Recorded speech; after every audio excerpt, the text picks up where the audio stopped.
This is the Horse Radio Network. This is episode 157 of the Dressage Radio Show on the Horse Radio Network. Exciting changes. We would like to thank our sponsor, Equestrian Collections, for the whole universe of equestrian shopping at your fingertips at a price you can afford at equestriancollections.com.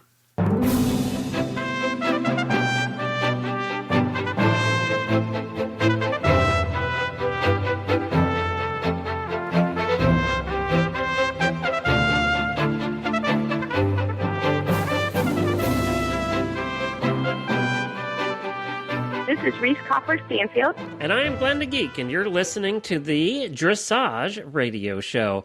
Well, howdy, Reese. Hey, Glenn, how are you tonight? Good. Well, you got some different voices on here than people are used to, and we're going to explain that in a couple of minutes. But I want to welcome you to the Dressage Radio Show as one of the new co-hosts of the show. Well, thank you so much. I am so excited to be here. I can't tell you how fun this is, and it's such a different part of what I do on a normal daily basis. So I'm really looking forward to it. We're going to learn a lot more about Reese as the show goes on here. Reese has been a friend of ours here at the Horse Radio Network for a long time. You've been a contributor to several of the shows, and now you're going to be co-hosting the Dressage Radio Show. And we're so excited to have you on board, Grand Prix Dressage rider, and we're going to find out a lot more about Reese as the show goes on. I am just here for this week. Don't panic. I will not be here next week. We're gonna let Reese and people that actually know about dressage take over next week. But I wanted to take the opportunity on behalf of the Horse Radio Network to welcome you. And for those that don't know who I am Glenn the Geek, the founder of the Horse Radio Network. I host several of the other shows on the network, including the morning show, Horses in the Morning, that Reese appears on a regular basis. And we welcome you to and appreciate you listening to the Dressage Radio Show. I want to just explain real quick, Reese, why Chris isn't here anymore. Chris has decided and elected to go on to different things. She's going to be doing some new adventures in life. We certainly appreciate the couple of years that she has been here and the contributions that she has made to the Horse Radio Network. She certainly, has set a stage here for the Dressage Radio Show, and we just appreciate everything that she has done in the past. And we're excited about some of the changes that are coming to the new Dressage Radio Show here in the future, and we're going to be talking about those here in a bit too. But we wanted to let you know what has happened with Chris, and we wished her the best in the future. We're going to have another co-host joining Reese here. We're working on that over the next couple of weeks to a month, and you'll have a regular co-host that'll be joining you. And we're kind of working on that right now, so we'll have we'll have more news of that coming down the pike here as well. But we're very glad that, and I want to thank you for agreeing to jump into this spot and talk about something that you're so passionate about. Well, I'm excited. Like I said, I'm really excited to be here. And Chris set the bar so high, so I have to be honest, definitely nervous about getting there. But this is so fun, and I've enjoyed every time I get to come on the radio show and do different things. And so it'll be really fun, and I really hope that we will bring some new things in. And always when you change and someone new comes in, they bring in some new ideas. So very excited to bring in kind of my own spin on the show. Well, Reese is actually on the phone with me right now. We're getting her set up with her recording equipment, so she'll sound a bit better. She won't sound so phone-like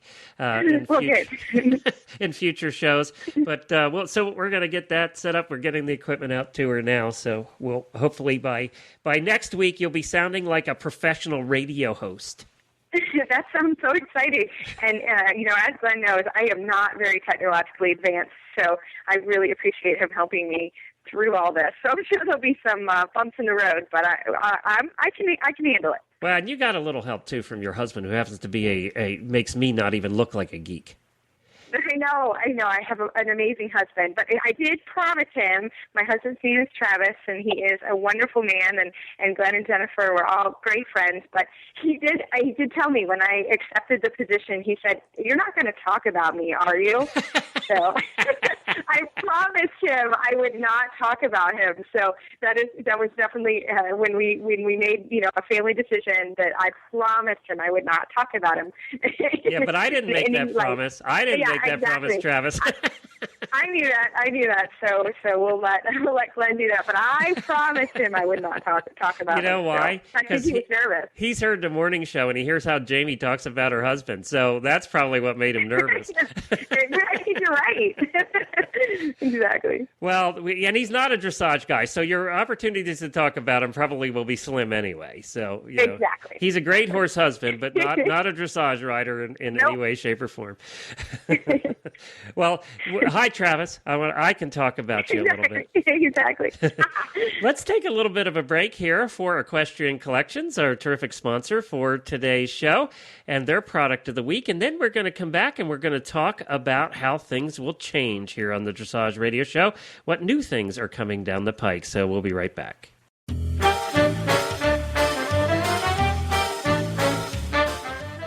Howdy, everybody. Glenn here from the Horse Radio Network, and I'm speaking to Debbie, and we have our Equestrian Collections product of the week. Well, I wanted to tell you that this last week, it was so warm here in Northern Virginia, I was looking for a cool shirt, and I had completely forgotten about a brand that I think everybody needs to remember. That's the Carrots Ventilator shirts. These come in sleeveless, they come in short sleeve, or they also come in long sleeve. They are so comfortable, and they look so good. And they also come in plus sizes as well as kids. So we have everybody covered with the Carrots, from in the show ring to on the trail. That's the Ventilator Carrots shirt. And you can look at www.equestriancollections.com. In the search engine, just put Ventilator, that's Ventilator, and have a blast searching the different colors and styles. I know these work because you see them down here in Florida. You see people wearing them all over Florida. My wife has some, and I know she's going to be wearing them down here as it gets hotter and stickier this summer. Yes, and I wear them to work, and then I go home, and I wear them on the trail. They're good for everything. Yeah, whatever, that material really does work at helping keep you cooler. Yes, absolutely. And the price point is terrific on these. Check out the Carrots Ventilator shirts at equestriancollections.com.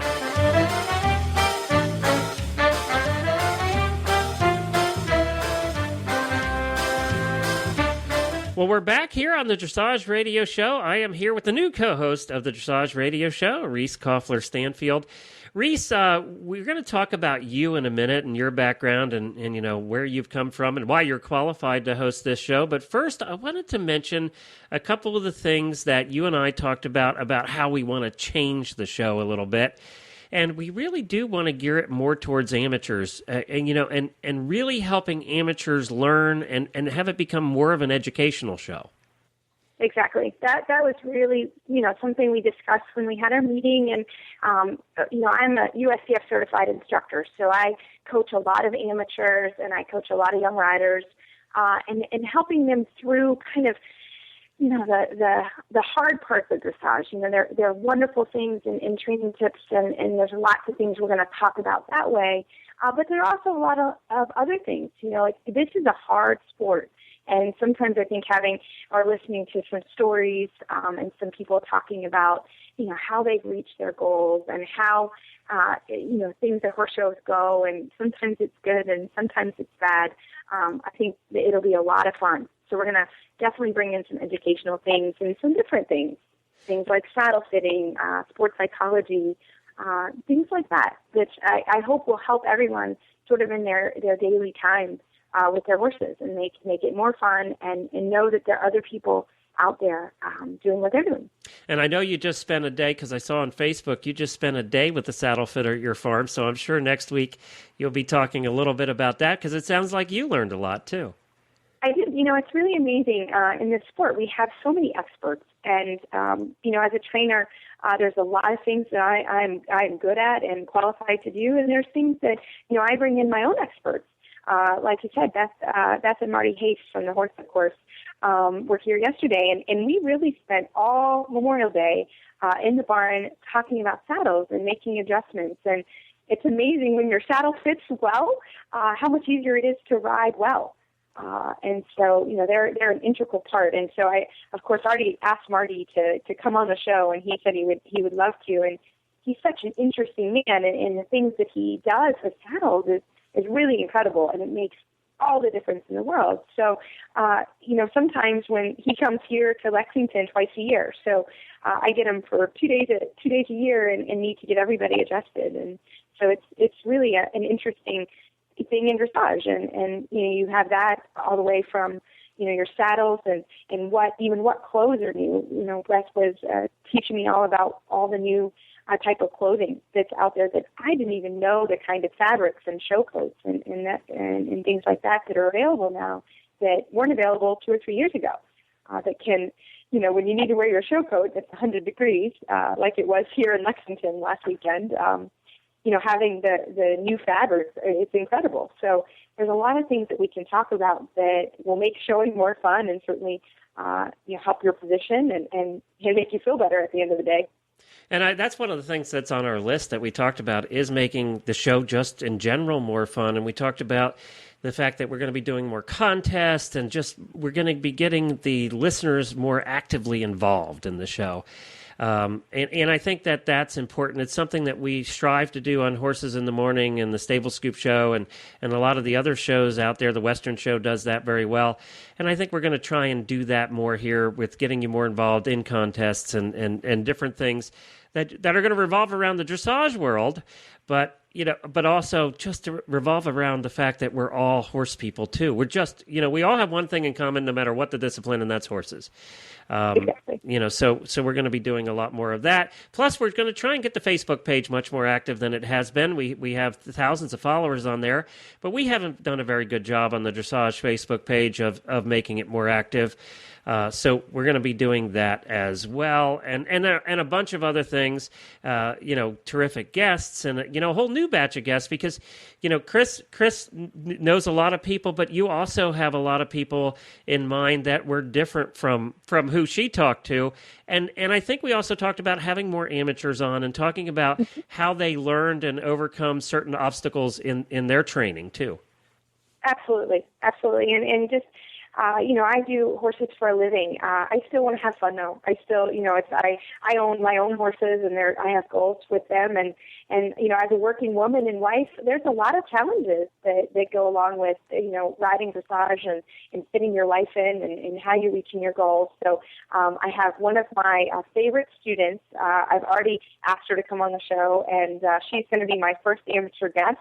And she won her silver medal last weekend. And her name is Anna Coley, and she's going to come on, and I want her to really discuss, what she's been able to do, because she has 2 children and a career and a husband and a farm, and she's really worked very, very hard. So she's so excited already to come on the show. So, I'd like to hear more stories from everyone, and if you have someone, to nominate for amateur, the amateur of the show or how we end up doing it, I would love that, and to get people interactive and have people tell their stories, because it is possible, but it is hard to fit everything in, and if you live in an area that is not super dressage friendly, how do you make it happen? So I think that'll be really fun, and I hope everyone can learn.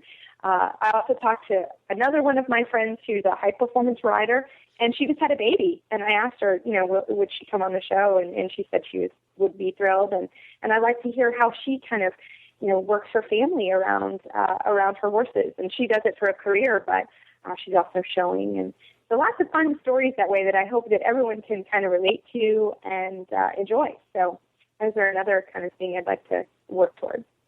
Well, and you ran into another new co-host over the weekend of the eventing radio show. That was also one of Chris's shows that now has a new co-host, and that's Samantha Clark, who was my co-host on the 2010 The WEG Show for a couple of years. We did the World Equestrian Games radio show together, and now she has taken over the reins, so to speak, over at the eventing radio show, and you ran into her over the weekend at the Kentucky Horse Park. I did, and we're both so excited, and she was bouncing and just so thrilled to be doing it, and I think, change is always a good thing, and there's always some little bumps, but she's also thrilled, and I'm sure on her shows, we kind of chatted about what we wanted to do with each of our shows, and she's going to do a phenomenal job, and being here in Lexington, Glenn, we miss you guys. Yeah, but I'm glad I'm not up there. It's too hot. It's much cooler here in Florida. So hot. It was hot. It was cooler in Ocala than it was in Lexington, for sure. But over the weekend, here at the Horse Park, there was the KDA CDI that was going on, which was incredibly fun for my family. We've been working really hard at the Horse Park for many years to get a CDI 3-star there. So that was going on. A huge event was going on. Polo was going on. So it was really, really a fun weekend, and it was fun to run into her and chat about our new exciting adventure. Well, Reese, I want to find out more about you. Now, we've been friends for a long time, and with the husband whose name we're not going to mention. But we've been friends for a long time. Yet I don't know a lot about your past. Where'd you grow up? I grew up in Lexington, Kentucky. I grew up here, wow. And I grew up here, and as everybody my mom is a wonderful influence in the horse industry, and actually my uncle is a show jumper. So I grew up with my mom, who was very involved with horses and could have gone professional. She ended up going to nursing school, and she married my dad, who my dad was not a horsey person at all. And he had myself, who apparently there are pictures of me at 2 years old riding, the bouncy horse. And my mom said I would ride that for hours as a baby. She couldn't get me off of it. Did you have tails on it too, with the top hat? Oh yeah. Oh no, I don't think I wore the penguin suit on the jumpy horse, but no, I mean, I there are pictures, and my mom was like, "Look, I knew you were going to be good because your position was perfect as a 2-year-old." So yeah, so I think I came out saying, "Mommy, I want a pony," and my mom, being a wonderful horsewoman, started me. Didn't let me go to the barn until I was strong enough to go to the barn, and I was old enough to listen. And I started in a hunter jumper barn. And I will tell you, Glenn, I can't jump a stick. I am not a jumping rider whatsoever at all. I'm terrible. And now, as an adult, if I had to jump out of a burning barn, I probably would. But I do not want to go over any obstacles at any speed. So my uncle just doesn't know quite what to do with me. But he's a jumper trainer in Virginia, hunter jumper trainer. My parents bought a farm for my sister and I. I also have a brother, who is a lawyer now and married a horse girl. Oh, isn't that funny? And he's probably not a horse guy either. He had nothing to do with the horses, did he? No, he didn't have anything to do with the horses growing up at all. And I couldn't believe when he went to a horse show with us when his wife was going. My brother's name is Ian, and his wife is Alana. And when Ian went to his first horse show at the horse park, he wasn't coming for us. I said to my sister, I think this is getting serious. I've never seen Ian at a horse show. And then Ian and Alana met at our farm. Alana had been boarding at our barn for several years, and they met, and they have 2 little girls, Corinne and Ashley. And so I absolutely love being an aunt. And my oldest niece is 4, and Corinne is already horse crazy. My poor brother is going to get slammed, I have a feeling.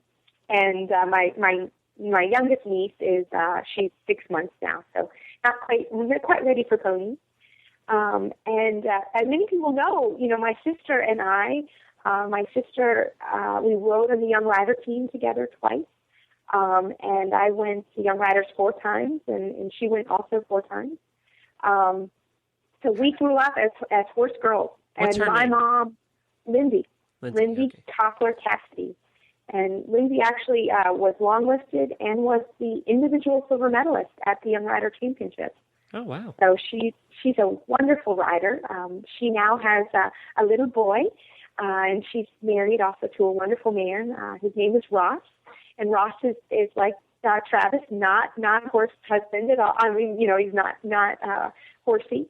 But he did. They owned a pony, I think, when he was young. But he's a wonderful man, and they are just a great couple. And they have a son. His name is Connor. So he's my nephew, and I adore my nieces and nephews. I am the aunt that spoils them. I give them all kinds of things. You're that ponies. aunt. I am that aunt, and happily loving that. And my mom, again, was driving force in my career. She was the director of the development at USDF and was really active in getting USDF to move here to the horse park. I didn't know that. Oh yeah, very, very active. She was the director when actually. Because weren't they in? Were they in New Jersey then? Where were they before? USDF was in Lincoln, Nebraska, actually. Before they came. All right, that's a heck of a place to have the Dressage Federation. I know. Yeah, it was very, very odd that it was there, and it was there. And my mom, I actually worked. Maybe the Reining Federation, but not the Dressage. Not the Dressage. Yeah, I know it was in Lincoln, Nebraska, and my mom was very instrumental in moving USDF here and then helping them build the building. So Mama Kay, Margie is my mom's name, and she is. Was very, very active, did a lot, did the Kentucky Horse Park National Symposium here, and she had Conrad Schumacher and Kira Kirkland and Juan Matuda. We had huge symposiums here, and she was very instrumental in helping get kind of the World Equestrian Games to come to Lexington in the sense of they needed to know that every discipline could host an event like that. So she was very, very active. So everybody that knows me also knows my mom. That's true. I'm one of those. Yeah. She's been around for a long time and very active. And my dad, and Glenn knows my dad. My dad is a wonderful, wonderful man and supported all of us in this adventure. I think he shook his head and rolled his eyes a lot, though. No, he did, and he just was absolutely phenomenal. And he, not just having one daughter, he had two. And poor man, God. I would say, "Daddy, I need a new saddle." And my sister would say, "Daddy, I need a new saddle." He is the epitome of a horsey dad. He is. We'll have to have him on. He's very funny. Yeah, and he does. I think I got my love of speaking. My dad speaks internationally. He's a ophthalmologist, and he speaks literally all over the world about eye care. Well, and there's a reason he did that. It was to get away from the horses. It was like, I need to get the heck out of here. So I'm going to go. I'm going to start a teaching tour.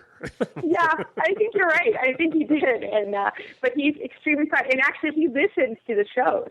So we'll have to say hi, Dad.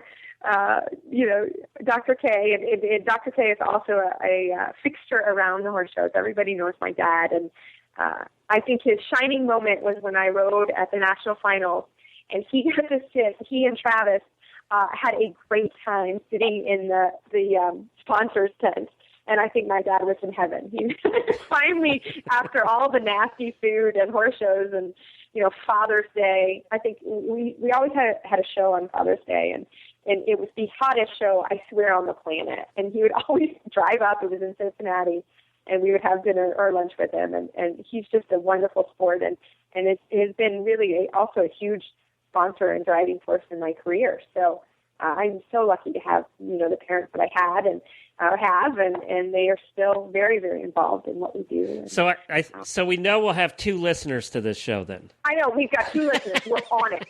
And Travis, we've got 3, so we're set. No, I hope we have lots of listeners. Everyone comes and enjoys the show. Well, now you did train under a few names that people are going to recognize too, didn't you? I did. I was very, very lucky to come through the USDF program, and I was a young rider. I went to the graduate program, and then went on to the senior tour. And I've been very lucky. My main trainers, I started training with Conrad Schumacher when I was 14. And Conrad still comes to our farm twice a year. And I was very lucky to spend 2 years in Germany training with him. And here in the U.S., I trained with Jessica Ranthausen, Kathy Connolly, George Williams, And I've really been very, very lucky and blessed with wonderful trainers who have really helped me through my career. How important was the time in Germany to your career? Huge. Just absolutely huge. It was, I learned so much, not only about riding, but I learned how Europe manages horses, and it's completely different than how we manage horses in the United States. And that's not necessarily bad. It's just different. And, to watch that caliber of horse every day and to see how they're managed and how they're ridden, and it's completely different. But I loved it. And like I said, I was there almost 2 years, and at two different times. I went for almost a year each time. And it was great. And I took different horses and at different levels. The first year I went, I took a horse that he ended up getting hurt. And so that was not such a great, and he wasn't really my horse. And I ended up buying, we sold him over there, and I bought a new horse. And I brought that horse back. His name was Yuri. And I brought him back, and I did Young Riders 2 years in a row with him.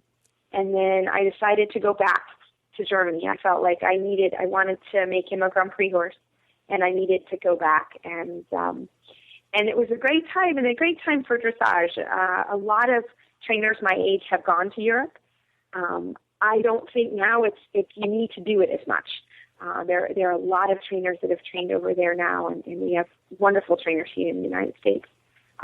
But for me, it was phenomenal, and to work with someone the caliber of Mr. Schumacher every day. And if Mr. Schumacher was out of town, I would work with Ellen Boncha, and Ellen Boncha went to the Olympics and the World Championship. What kind of trainer was he, or is he rather? He's wonderful. He has such a knack of getting you to the point where you can feel something. I think the biggest thing that, trainers, we can all sit around and, have some dinner and beverages and talk. How do you teach people feel? And he's one of those people that just sets the horse in the position to allow you to feel something. And I'm the kind of rider that once I feel it, I can reproduce it. But until I feel it, I can't. And one of the things is, as a person, is I'm actually severely dyslexic. So you and my wife both. Yeah. I mean, Thank God you didn't become accountants. Oh my God! Yeah. I try to avoid that at all. How the heck do you get the dressage test? You don't get the A's mixed up with the X's. Well, I'm not so bad with letters, but I'm really bad with numbers. It's a good thing they don't number those sides. You know what? I would be totally in trouble. Yeah, I'm really numbers dyslexic, and I'm also, I have a hard time learning fine changes. Because, my body just couldn't kind of get all the parts and pieces. And so I went over, the first year I went over to learn how to do a single fine change. And then when I went back 2 years later, I had to learn the one-time changes. And all the issues that I had dealt with, a couple of years earlier, all came back when I had to teach and learn how to ride one-time changes. So I've been able to overcome that, just like anything with any sort of, learning disorder or however you want to say it, you're able to compensate for it. But, Mr. Schumacher was so amazing on figuring out a way to teach me how to feel it and how to do it.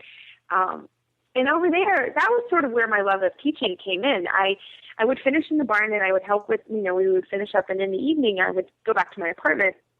And for a while, I just would sit and sort of stare at the wall. And then I decided, okay, I should journal this and get some more out of this. So I started journaling all my lessons and every exercise that we did. And, I have a wonderful journal now as a trainer. But I also figured out, because I could do it by feel, but I couldn't articulate how to train or articulate to someone. And so I was able to sort of learn that. And I truly enjoy teaching. And that's a huge part of my business now here at my farm, is, articulating it. And that was wonderful. And then came along Casper. Yes. Yeah, my one special horse. And Casper is, he's now retired and lives in Ocala. He's not far from you, Glenn, and I think you need to go and give him some kisses. But Casper came into my life. He was owned by Suzanne Dansby Bowman, before, and she had I had tried him a couple years before we actually bought him, and at that time we didn't purchase him, and I actually purchased a wonderful mare named Jamaica, and Jamaica was my first Grand Prix horse, my first serious Grand Prix horse, and I competed in Florida. She won a couple big Grand Prix in Florida, and she came home and she got hurt at the CDI in Chicago. So she was hurt, and which I'll add to the story in a minute, but she was hurt, and I decided to breed her, and I now have several of her children. One of which, his name is Denali, and he's 4 this year, and I just started riding him, and I absolutely adore him. I don't know if I'll ever sell that one, but I just adore him. Travis sometimes says I love him more, yeah, which is not true. Casper I maybe loved more, but Denali quite there to that point. You know, point, we kind of get used to that as horse husbands. Yeah, you have to, don't you? Gosh, poor guys. I'm sorry. I've been replaced a few times over the 25 years we've been together, too. Yeah, no, Casper definitely took that role. But so Jamaica got hurt, and I ended up breeding her, and now I have her wonderful children. But Casper came into my life, and actually at the time, my dad and my uncle Mike, I haven't mentioned him yet, but he deserves a huge mention, because my uncle Mike lives in California, and he has been a kind of a silent sponsor. He owns half of Jamaica and half of Casper, and has supported me through my career, and I just, he is just a wonderful man, and I can't wait I think we've got a 5th listener, so we're good. And we're going to be up to 7 before long. I know, my gosh, this is great. So my Uncle Mike and my dad, Casper, came along, and at the time, my dad wanted to, say he was getting out of horses, and but I had a super wonderful connection with Casper, and I can't tell you. Now, Casper is a 16-3 chestnut Dutch warm blood, right? That's correct. Okay. And he actually lived in Atlanta, Georgia, and we went and picked him up, and the deal was that if we bought Casper, the first year my sister got the ride on him. So and because Lindsay did not have a gold medal and had not ridden Grand Prix, and that was the deal. But Lindsay got him the first year, and she rode him and won the regional championships, and then I got the ride on him. And, of course, through the whole year that Lindsay had him, I would secretly spoil him rotten. He would totally see me coming, and I had something in my pocket every time. So he already loves me the best. No sibling rivalry there. Oh, yeah. I totally had him spoiled from the beginning. So, and, he was just a magical horse for me. And we just had a magical team and partnership. And we ended up winning several CDIs at Grand Prix. And my favorite was, we didn't win it, but we were the leading horse and rider at the CDI in West in 2009. And he had a 72% on his freestyle, and was the leading American horse. And it was just a magical night and a magical time. And then he came back and he won the CDI in Chicago. He won the Wellington Dressage Classic. And then went to the national finals, and we finished 4th in the U.S. And it was such a magical year. It really was. And I hope that everybody gets that chance on a special horse, or hopefully multiple special horses. But just that feeling that, I would go into the ring and I just knew we were great. I did. He listened to everything I said, and my aids could be so light and soft, and it really, really was a magical time for Casper and I and my family and my trainers, and it was really, really cool. So I finished 4th in the U.S. and got on the long list, and got the experience, the team experience, without going anywhere. That year there was no team event. So, but I got the experience of it, which was phenomenal. And you have a big Newfoundland dog, Yep. who's a sweetheart, who we've met several times. Yep, Miss Annie. And we're going to hear more about your horses and your students and everything coming down the pike as well. But you're actually you're a USDF certified instructor through 4th level. Is that right?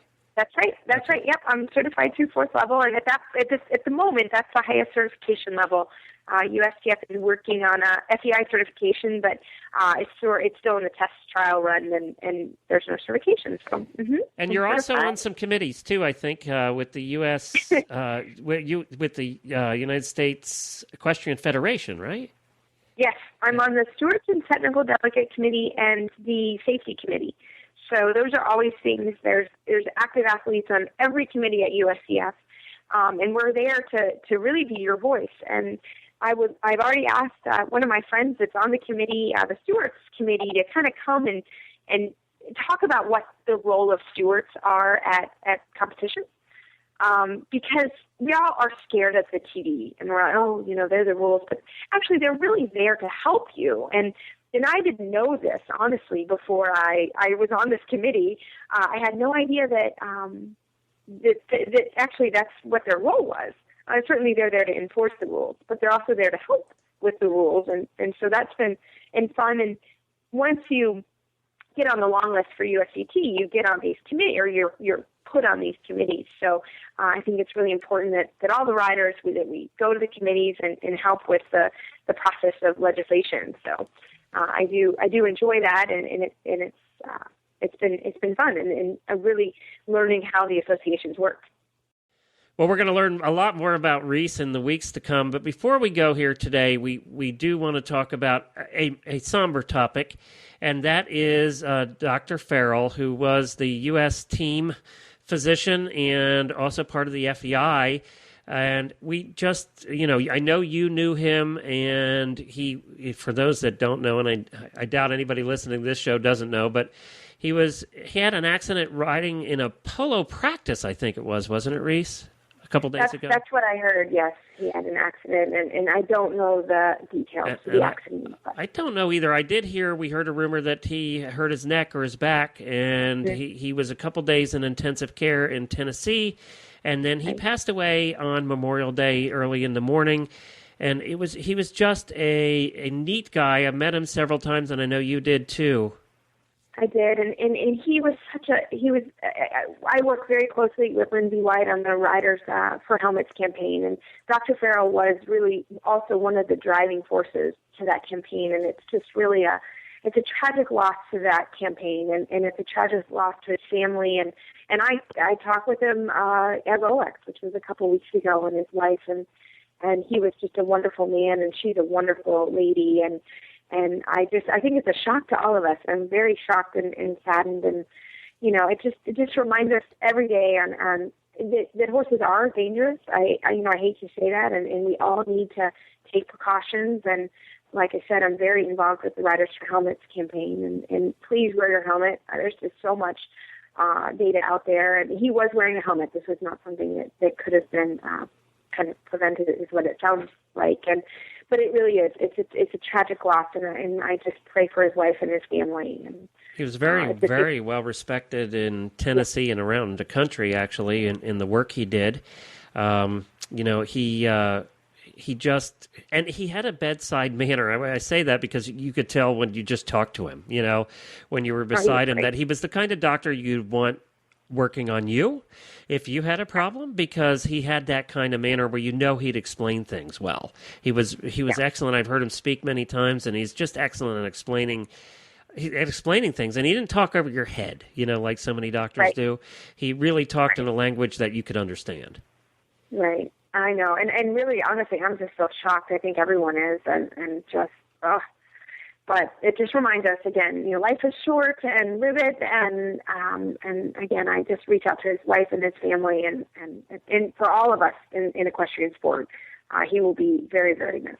Reese will be back next week with a new show for you, and hopefully over the next 3 or 4 weeks, we'll find a co-host for you so that the two of you then can do the show together. It makes it a little easier not talking to yourself. Exactly. And then, that's one of the changes we are making on these shows, is that we also found with the other shows that we do, and we do a total of 8 shows on the Horse Radio Network, is that having a co-host really helps that camaraderie and that bouncing things back and forth and just having fun with it. I have some terrific co-hosts on the shows I do, and I look forward to getting together with them every week. And I think, you're going to find the same thing as you go down the pike. You're going to just look forward to getting together with that same person every week. And then the listeners look forward to getting together with the two of you every week. So, well, I'm looking forward to it. Now, next week, as we said, Reese will be back with a new episode of the Dressage Radio Show. If you want to hear more from Reese, she is joining me as co-host on the Horses in the Morning, the live show that we do. No cut and stop and edit there, Reese. That's all live. And you've okay, done now I'm a little nervous. Oh, you did that with me before, though. So I've done it before, yeah. And that's a lot of that's a lot of fun. A little different atmosphere there on the morning show. It's a morning show, but it happens to be about horses. And you're coming on Friday morning of this week, right?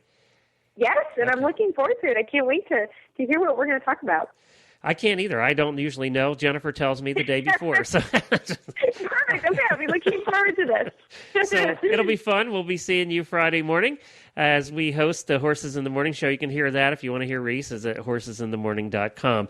All of the past episodes of the Dressage Radio Show are still there. You can find them at dressageradio.com. So, Chris's shows over the past couple years are not going away. They'll still be there. So if you want to go back and listen to a past episode, you can. But we're going to just be changing direction here a little bit for the future. Thank you, Reese, for joining me tonight and allowing me to stop into your show. Great. Thanks for coming. I appreciate it. And you can hear all of the shows on the Horse Radio Network at horseradionetwork.com. There's a bunch of them over there. You can check them all out. And don't forget, one other thing is if you would like to subscribe to the Dressage Radio Show, you can do so on iTunes. Just bring up iTunes, search in the iTunes store for Dressage Radio Show.